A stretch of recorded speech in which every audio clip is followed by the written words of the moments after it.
ابھی جو الیکشن ہوا ہے کراچی میں، اس میں دوبارہ کون کہہ رہا ہے کہ دھاندلی ہوئی؟ پی ایم ایل این کہہ رہی ہے دھاندلی ہوئی، اور کس کو کہہ رہے ہیں دھاندلی کی؟ پیپلز پارٹی کو کہہ رہے ہیں دھاندلی کی۔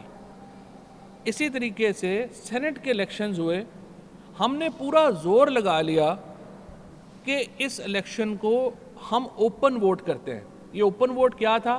یہ وہ ووٹ تھا جو 2006 میں چارٹر آف ڈیموکریسی میں بے نظیر بھٹو شہید اور نواز شریف نے آپس میں طے کیا تھا کہ یہ ووٹ اوپن کیا جائے گا۔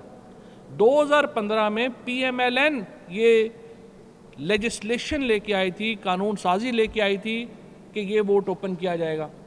اسی اصول کے اوپر جو خود پیپلز پارٹی اور پی ایم ایل این نے رکھا کہ ہم سینٹ کا ووٹ اوپن کرتے ہیں، ہم نے جب کہا، وزیر اعظم عمران خان نے جب کہا کہ آئیے آپ نے جو بات کی تھی وہ درست کی تھی، آئیے اس کو اوپن کرتے ہیں، یہ 180 ڈگری کے اوپر واپس پھر گئے اور انہوں نے کہا جی ہم نے اوپن نہیں کرنا۔ اور اس کے بعد جو یوسف رضا گیلانی صاحب کو، جو میرا ان کا احترام ہے، جس طریقے سے ان کو الیکشن جتوایا گیا اور جس طریقے سے وہ پھر سینیٹر بنے، اور پھر جب وہ چیئرمین سینٹ نہیں بن سکے، یہ کہانی ساری آپ کے سامنے۔ اگر آپ اصلاحات کے لیے تیار نہیں ہیں، اگر ہم نے صرف ہر الیکشن کے بعد رونا دھونا ہے کہ لٹ گئے، مر گئے، برباد ہو گئے، یہ نتیجہ صحیح نہیں آیا، فلانے نے یہ کر دیا، فلانے نے یہ کر دیا، تو پھر تو دیکھیں آپ کی سیاسی ترقی رک جائے گی، آپ کی جمہوری ترقی رک جائے گی، آپ آگے نہیں جا سکیں گے۔ اس لیے عمران خان کا جو نظریہ ہے وہ یہ ہے کہ آئیے مل کر اصلاحات کرتے ہیں۔ پھر درمیان میں بارہا یہ بات کہی گئی کہ دیکھیں جی وزیر اعظم خود نہیں کہہ رہے، باقی لوگ کہہ رہے ہیں، آپ وزیر اعظم نہیں کہہ رہے۔ وزیر اعظم صاحب نے اسپیکر صاحب کو خط لکھا، انہوں نے کہا کہ آپ تمام جو ہماری جماعتیں ہیں ان کو اکٹھا کریں اور انہیں کہیں کہ آئیے ہمارے ساتھ اصلاحات کریں۔ اس کے بعد پرائم منسٹر صاحب نے براہ راست ٹویٹ کی، براہ راست انہوں نے بیان جاری کیا کہ اس کے اوپر حکومت اور اپوزیشن کو مل کے آگے بڑھنا چاہیے۔ اب ہم جب آگے بڑھنا چاہ رہے ہیں تو ایک دفعہ پھر اس میں کون رکاوٹ ڈال رہا ہے؟ ہم انتخابی نظام میں اصلاحات تجویز کر رہے ہیں۔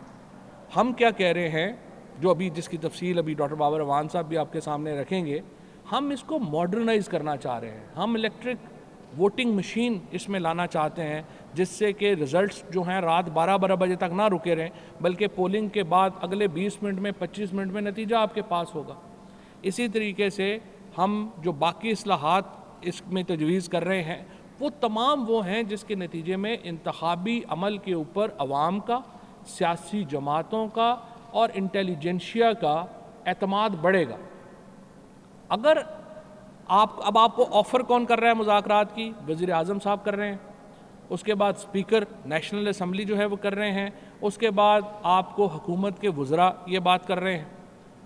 آپ یہ کہتے ہیں کہ ہم بات چیت کے لیے بھی تیار نہیں ہیں اور الیکشن کمیشن جو ہے وہ اصلاحات کا بیڑا اٹھائے۔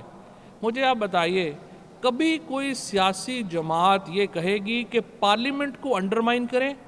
پارلیمنٹ کی کوئی حیثیت نہیں ہے، لیکن الیکشن کمیشن کو ہم کہیں کہ وہ آگے آ کے لیجسلیشن کرے اور اصلاحات کرے۔ کبھی کوئی سیاسی جماعت آپ نے ایسی سنی ہے جو کہ یہ بات کرے گی؟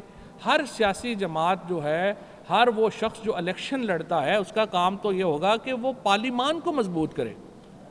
اور جو یہ نعرہ کچھ دنوں پہلے لگا رہے تھے کہ ووٹ کو عزت دو، وہ ووٹ کو عزت تب ملے گی جب پارلیمان کو عزت ملے گی۔ آپ کہہ رہے ہیں کہ ہمارے پارلیمان کی کو کوئی حیثیت نہیں دیں، وہاں پہ چونکہ وزیر اعظم ہماری مرضی کا نہیں ہے، لہٰذا وزیر اعظم کو نہیں، ہم الیکشن کمیشن کو اختیار دے دیں۔ اس کے نتیجے میں ایک بحران پیدا ہو جاتا ہے جب آپ کی یہ اس طرح کی بات اگر آپ کریں کہ آپ کو پارلیمان کے اوپر اعتماد نہیں ہے۔ اور دوسری بات، شہباز شریف صاحب نے، شاہد خاقان عباسی صاحب نے، احسن اقبال صاحب نے، تینوں نے ای وی ایم مشینز کو دیکھا بھی نہیں، انہوں نے اس ٹیکنالوجی کو سمجھنے کی بھی کوشش نہیں کی، اور انہوں نے کہا کہ ہم اس کو نہیں مانیں گے۔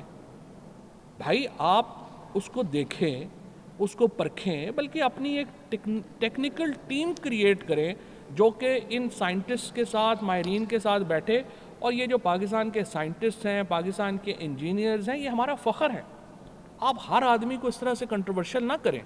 یہ جو لوگ ہیں جنہوں نے یہ کریٹ کیا ہے technology, I am so proud of them. اس سے پہلے جب میں منسٹر سائنس اینڈ ٹیکنالوجی تھا اور مجھے اپنے سائنٹسٹ کے ساتھ, انجینئرس کے ساتھ جو کام کرنے کا موقع ملا, اپنے اساتذہ کو جو کہ یونیورسٹیز میں ٹیکنالوجیز کو دیکھ رہے ہیں, پڑھا رہے ہیں, آئی am so proud of them. جس قسم کا کام یہ لوگ کر رہے ہیں, انفارچونیٹلی ہم اس کو برانڈ نہیں کر سکے. ادروائز پاکستان کے اندر جو ٹیلنٹ ہے, ہماری جو ینگسٹرز, جو بچے بیٹھے ہوئے ہیں اس وقت یونیورسٹیز میں جو پڑھ رہے ہیں ٹیکنالوجیز, یہ کمال کا کام کر رہے ہیں. سو میری درخواست یہ ہوگی, ڈاکٹر بابر اعوان صاحب اس کو جو ہے وہ تفصیل سے آپ کے سامنے وہ ریفارمز ایجنڈا رکھیں گے, اور ہم آگے کیا کرنے جا رہے ہیں وہ ایجنڈا جو ہے وہ رکھیں گے. اور اس کو میں دوبارہ اپوزیشن سے یہ کہنا چاہوں گا, ہمیں علم ہے کہ ساری عمر آپ پرچیوں ہی کی سیاست کرتے رہے ہیں, اور پرچیوں سے ہی آپ نے ہمیشہ جو ہے وہ اقتدار لیا ہے.